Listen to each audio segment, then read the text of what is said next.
Coming up, and as we are sailing through the evening haze, let me tell you a story.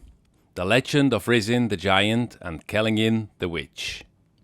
Full of surprises. So we had no wind, then just going through the gap over there, we had up to 20 knots of wind. We say goodbye to our friends. Asha and Mark are leaving for Iceland. As legend has it, this is the place where 007 James Bond died. I know.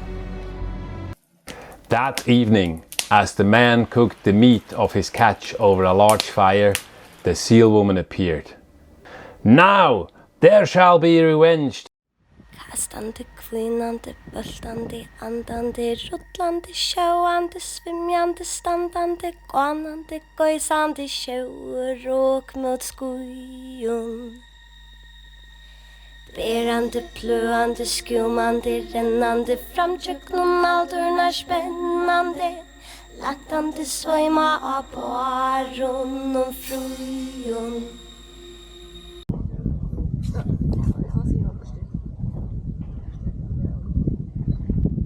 Also, zuerst die blaue, also die dunkelblaue. Ja. Ja. Ja. We're just leaving Vestmanna, a wonderful little place in that bay, in that fjord behind us. It's Friday afternoon, 3:30, and we had to wait until now, until the tide turns in our favor. We just have about slack tide now. We already have right here 1 knot of tide with us. So that's what we wanted. We're gonna make a trip around the north of the Faroe Islands. We're gonna see the giant and the hag today, and the goal is to end up in Fuglafjørður about 9 o'clock in the evening. It's 30 nautical miles to go. The locals told us to take it close because the scenery and the coastline is stunning here. We are at 30 meters depth here already, and it's maybe 100 meters off the cliff or so.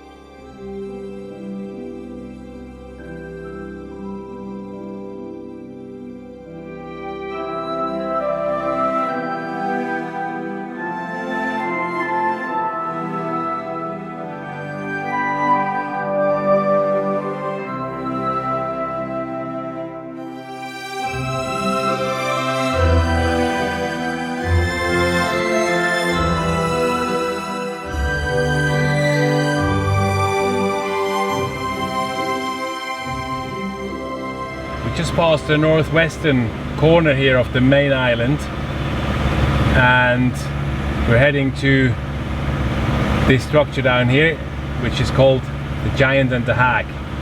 Down there, where these houses are, behind the houses is the harbor of 80 here. That's, I think, too small for us, so we're not going there. We're going up, we're going past the Giant and the Hag, and then around the next corner into the fjord and down to Fuglafjørður. That's the plan.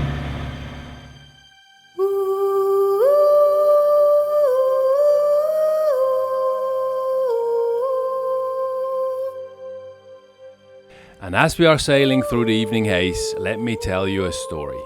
The legend of Risin the giant and Kellingin the witch.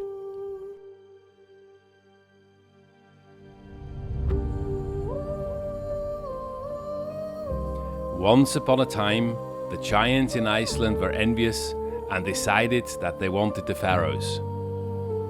One dark and moonless night, the giant and his wife were sent down to the Faroe Islands to steal them and to bring them back to Iceland. They reached the northwesternmost mountain on the Faroes, Eiríkskolur. The giant stayed in the sea, whilst the witch climbed up the mountain with a heavy rope to tie the islands together so that she could load them onto the giant's back. However, when she attached the rope to the mountain and pulled, the northern part of the mountain split away. All their further attempts remained fruitless. The base of the mountain was firm and they could not move it. As the giant and the witch continued struggling with their thieving through the night, they did not notice time passing, and as dawn broke, the first ray of sunshine put a stop to their efforts, turning them into stone on the spot. They have stood there ever since, staring longingly across the ocean towards their home, Iceland. However, Kellingin's fate could soon take a turn. Already she has lost some body mass, and modern-day geologists believe she could soon become too old to withstand the raging winter storms on her two frail legs, and that someday in the next decades she might perish in the sea. 62 degrees, 20.706 minutes. This is the highest point up north that we're gonna have this summer. I think from now on it's just gonna be further south.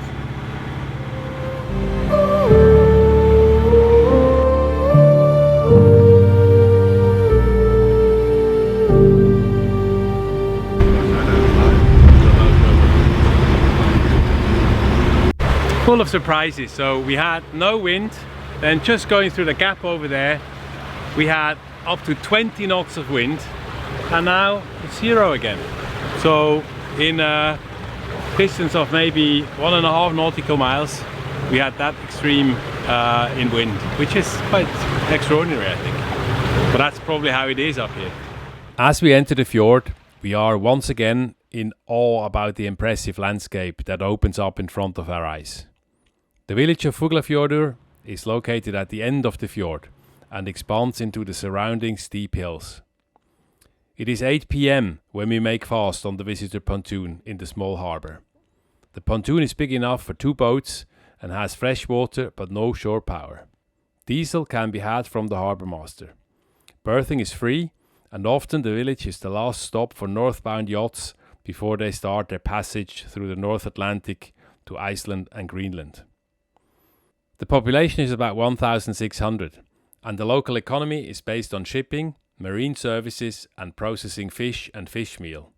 Depending on the prevailing winds, the latter make themselves noticeable. It is also the home of Frímund and his lovely family, and one evening, spontaneously, they invite us to a delicious traditional Faroese dinner.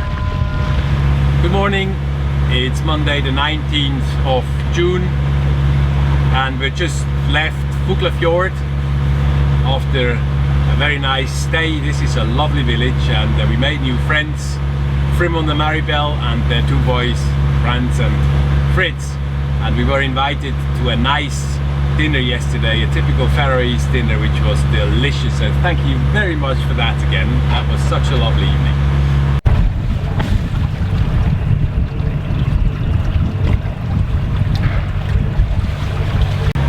It's also time to say a temporary goodbye to Mark and Asha from Old Tor of Down. They arrived late yesterday evening, so they came alongside Polaris for the night, and we had to just let them go so we could go off, and now they take our space in Fuglafjørður. They will sail on to Iceland and maybe on to Greenland, so we wish them good luck and we look forward to see you guys in October, that will be, when you're back in Largs, and we're looking forward to a winter with you.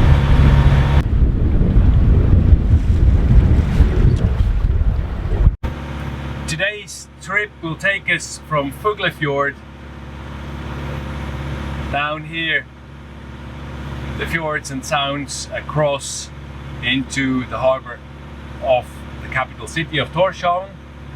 It's about 20 nautical miles to go. It should take us about 3 hours, and we expect the tide to be all behind us, pushing us there, so it should be a lovely sail. There's not a lot of wind, it's just one knot of wind at the moment.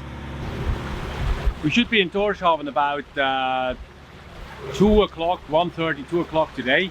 That's just before the winds start picking up. We expect a gale passing tonight.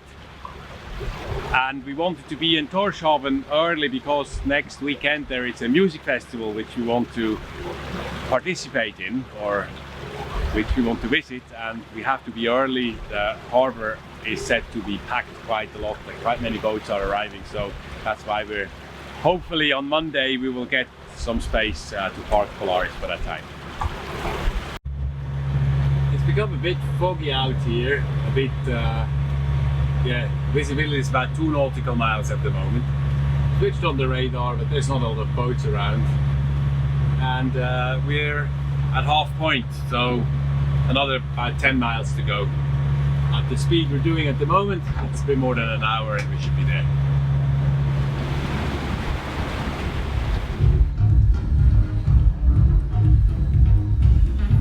We are berthed in Tórshavn Marina, right at the center of the Voxbótn festival, despite the advice of our local friends. This annual music festival is a major event on the Faroes and runs over 2 days. As we are close to midsummer, it never really gets dark, and we party the night away with the locals and into the next day.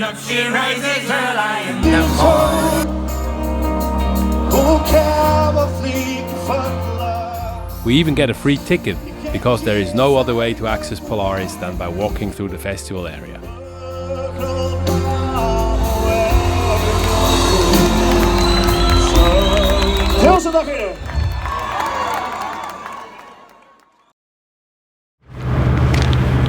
Good morning, it's early in the morning, 6 o'clock, and we'll take you on a walk. Let's go.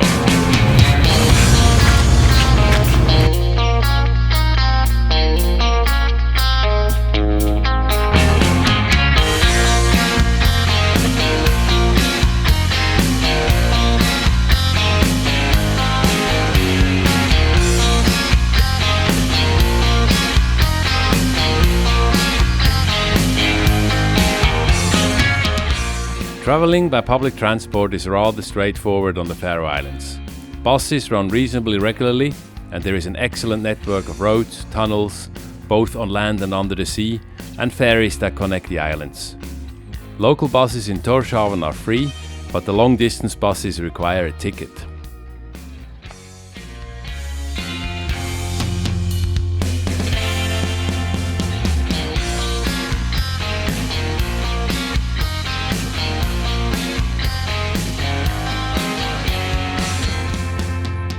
It was a long journey by bus, ferry, and yet another bus. About 3 hours in total, and in the end a 45-minute scramble across the sheep run waited for us. As legend has it, this is the place where 007 James Bond died. I know.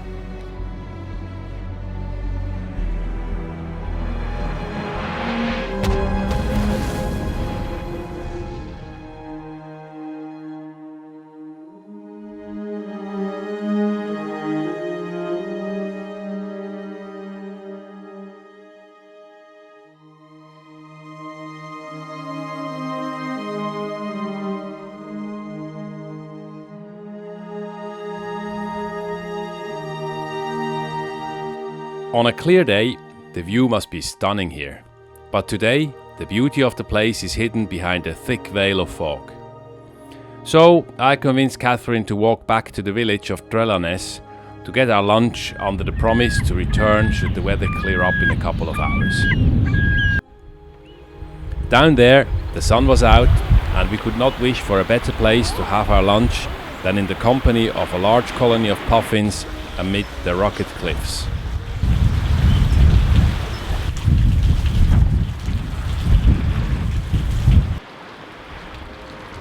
There is a path from here to the neighbouring village of Mikladalur, but it was not just the look at the map that kept us from taking it. There is a folk story which I will tell you later.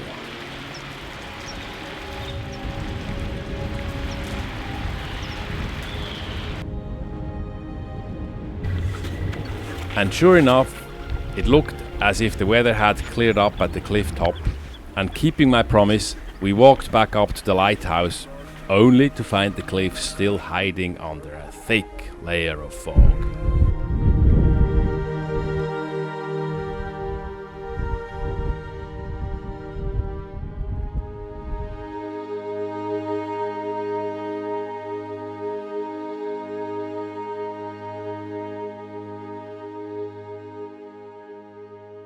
On our way back, we hopped off the bus in the small village of Mikladalur, a picturesque place with a haunting story. In the Nordic cultures, there are many legends about selkies, mythological creatures that can change between a seal and a human. Some say that selkies are the people lost to the sea, others link them to mermaids. The Faroese have their own version, and this story happened a long time ago in the village of Mikladalur.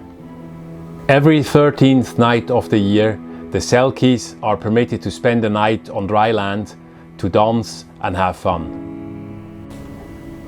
Once upon a time, a young farmer from the village of Mikladalur decided to hide on the beach and to see whether that story was true.